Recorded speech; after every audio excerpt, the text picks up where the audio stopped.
আসসালামু আলাইকুম। NRC tutorial সিরিজে আপনাদের সবাইকে স্বাগতম। আজকে ভিডিওতে আমরা এনআরসি 2025 এর অত্যন্ত জনপ্রিয় একটি সেগমেন্ট যেটা হলো ন্যানো ব্যাটেল বোর্ড, এটা নিয়ে আলোচনা করব। সো ন্যানো ব্যাটেল বোর্ড হলো ছোট সাইজের ব্যাটেল বোর্ড যেটা নিয়ে আপনারা ব্যাটেল এরিনাতে ফাইট করবেন এবং যে বোর্ডটা সবশেষ পর্যন্ত সার্ভাইভ করবে সেটাই উইন হবে। সো আজকে ভিডিওতে আমরা এই ন্যানো ব্যাটেল বোর্ডের জন্য এনআরসি 2025 এর কি রুলস এবং রেগুলেশন রয়েছে সেগুলো নিয়ে আলোচনা করব। পাশাপাশি আপনারা কিভাবে খুব সহজে এই ধরনের একটি রোবট তৈরি করতে পারেন সেই বিষয়ে আপনাদের টিপস দিয়ে থাকবো। সো ভিডিওটি শুরু থেকে শেষ পর্যন্ত অবশ্যই দেখবেন। আরেকটি বিষয়, রেডিও গিয়ারের পক্ষ থেকে কিন্তু আপনাদের এনআরসি 2025 এ যারা পার্টিসিপেট করবেন তাদের জন্য একটি ডিসকাউন্টের ব্যবস্থা করা হয়েছে।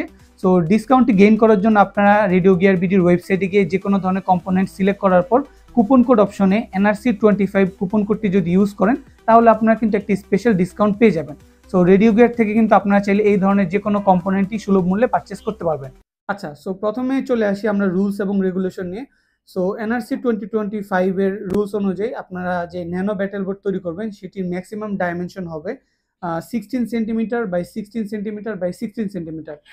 মানে এটি যদি আমরা এভাবে ধরি, সর্বোচ্চ এখানে আমাদের 16 সেন্টিমিটার পর্যন্ত হতে পারবে ওয়াইড, লেন্থ যদি ধরি আমাদের সর্বোচ্চ 60 সেন্টিমিটার পর্যন্ত লেন্থ হতে পারবে এবং হাইটটাও কিন্তু 16 সেন্টিমিটার পর্যন্ত হতে পারবে। এরপর যদি চলে আসে আমরা ওয়েটে, সো এটাতে সর্বোচ্চ ওয়েট আপনারা 600 গ্রাম ইউজ করতে পারবেন।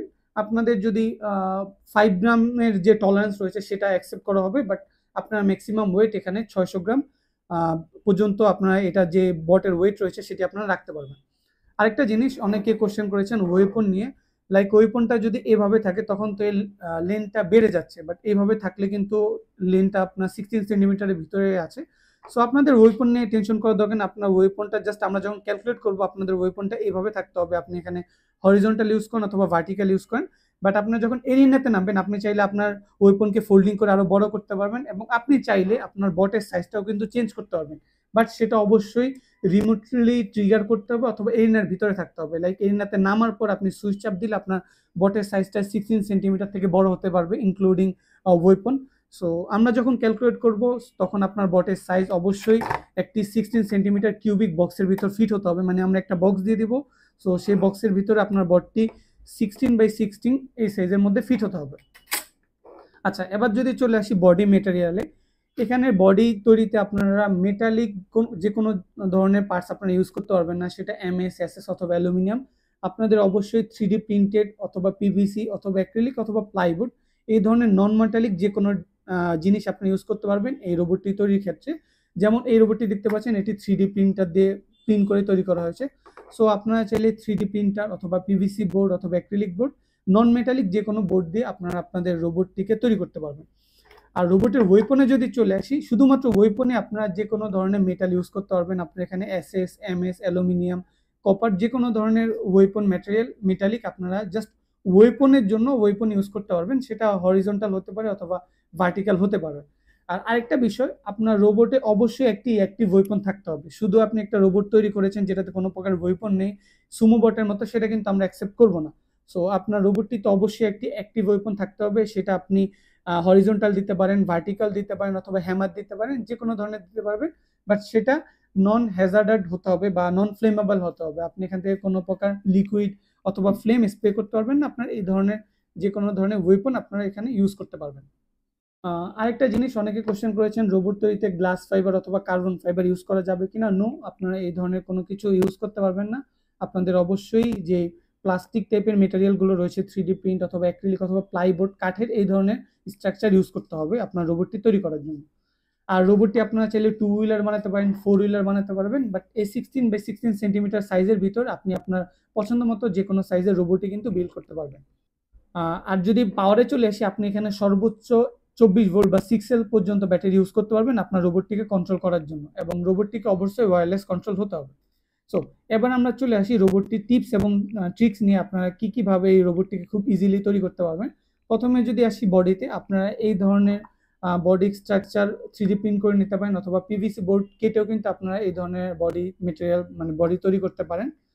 ওয়েপনে যদি চলে আসি, ওয়েপনে আপনারা এসএস অথবা এমএস এর পাতলা শীট ইউজ করতে পারেন অথবা কপারের যে শীট রয়েছে সেটিকে কাট করেও আপনারা হরিজন্টাল অথবা ভার্টিক্যাল ভাবে ইউজ করতে পারেন। আচ্ছা, এবার যদি আমরা রোবটের ভিতরে চলে আসি, যেমন এই ডেমো রোবটটি এটি তৈরি করতে আমরা N20 মোটর ইউজ করেছি। সো আপনারাও কিন্তু চাইলে খুব সহজে এই ধরনের ছোট N20 মোটর অথবা 16 যে মোটর ব্যবহার করে আপনার রোবটটিকে ড্রাইভ করতে পারবেন। সো এই রোবটটি স্পেসিফিক্যালি টু হুইল ড্রাইভ, মানে এখানে দুইটি N20 মোটর ইউজ করা হয়েছে। পাশাপাশি এই দুটি মোটরকে কন্ট্রোল করার জন্য এখানে দুইটি ব্রাশড ইএসসি ইউজ করা হয়েছে। এটা হলো 2 সেলের ব্রাশড ইএসসি। সো এই ইএসসি গুলোর মাধ্যমে আপনারা কিন্তু কোনো প্রকার মাইক্রোকন্ট্রোলার ছাড়াই ডিরেক্টলি আপনার যে আরসি রিসিভার রয়েছে সেটির সঙ্গে কানেক্ট করে আপনার রোবটটিকে কন্ট্রোল করতে পারবেন। পাশাপাশি এখানে ওয়েপন মোটর হিসাবে একটি ব্রাশলেস মোটর ইউজ করা হয়েছে। এটা হলো 2300 কেভির একটি ব্রাশলেস মোটর, বাট আপনারা আপনাদের ওয়েপনের সাইজ এবং ওয়েট অনুযায়ী মোটরের কেভি কমিয়ে বাড়িয়ে ইউজ করতে পারেন। সেক্ষেত্রে আপনারা মোটরের জন্য একটি সুইটেবল ব্রাশলেস ইএসসি, যেমন এখানে একটি ইএসসি ইউজ করা হয়েছে, ইউসি ইউজ করতে পারবেন, যেটির মাধ্যমে আপনার এই মোটরটিকে আপনার রিমোট কন্ট্রোলের মাধ্যমে খুব ইজিলি ড্রাইভ করাতে পারবেন। আর ব্যাটারি হিসাবে এখানে কিন্তু দুইটি পাওয়ার সিস্টেম ইউজ করা হয়েছে। যেহেতু ওয়েপনটি বা এই মোটরটি 12 ভোল্ট অপারেট হবে, তাই শুধুমাত্র সেটির জন্য আলাদা একটি 3 সেলের ব্যাটারি ইউজ করা হচ্ছে। আর আমাদের রোবটটিকে ড্রাইভ করার জন্য আলাদা একটি 2 সেলের ব্যাটারি ইউজ করা হয়েছে। আর অনেকের হয়তো বা কনফিউশন থাকতে পারে, এত কিছু কি 600 গ্রামের মধ্যে হবে? হ্যাঁ হবে। আমাদের এই ধরনের দুইটি ব্যাটারি সহ ওয়েট অ্যারাউন্ড 450 গ্রামের মতো। আমাদের কাছে কিন্তু আরো 150 গ্রাম এক্সট্রা রয়ে গিয়েছে রোবটে ইমপ্লিমেন্ট করার জন্য। সো আপনারা এই ধরনের ছোট রোবট যদি তৈরি করেন, সেটির ওয়েট আপনারা 600 গ্রামের ভিতরে ইজিলি তৈরি করে ফেলতে পারবেন। আর আপনারা চাইলে এই ধরনের N20 যে হুইল রয়েছে, রাবার হুইল, এগুলো ইউজ করতে পারেন, অথবা 3D প্রিন্ট করে আপনাদের পছন্দ মতো হুইলও কিন্তু এই রোবটটি তৈরিতে ইউজ করতে পারবেন। আর আরেকটা জিনিস, আপনারা শুধুমাত্র মোটরে যে নাটগুলো রয়েছে এগুলো অথবা যে মাউন্ট রয়েছে সেগুলো আপনারা মেটাল ইউজ করতে পারবেন, বাট ইন্টায়ার যে প্লেট রয়েছে যেখানে রোবটটি মানে রোবটের যে বডি স্ট্রাকচার রয়েছে সেটা অবশ্যই আপনাদের প্লাস্টিক, 3D প্রিন্ট অথবা অ্যাক্রিলিক এই টাইপের ম্যাটেরিয়াল হতে হবে। সো আজকে ভিডিওটি এ পর্যন্তই। আশা করি আজকে ভিডিওর মাধ্যমে আপনারা বুঝে গিয়েছেন কিভাবে খুব সহজে একটি অ্যান্ড্রয়েড অথবা ন্যানো ব্যাটেল বোর্ড তৈরি করতে হয় এবং এনআরসি 2025 এর রুলস এবং রেগুলেশন সম্পর্কে। তারপরেও যদি আপনাদের কোনো কনফিউশন থাকে, আপনারা আমাদের যে অফিসিয়াল ফেসবুক পেজ রয়েছে এনআরসি, সেখানে মেসেজ দিলে আমাদের অ্যাডমিনরা অথবা মডারেটর আপনাদের সেই প্রশ্নগুলোর উত্তর দেওয়ার চেষ্টা করবে। ধন্যবাদ সবাইকে। দেখা হচ্ছে এনআরসি 2025 এ।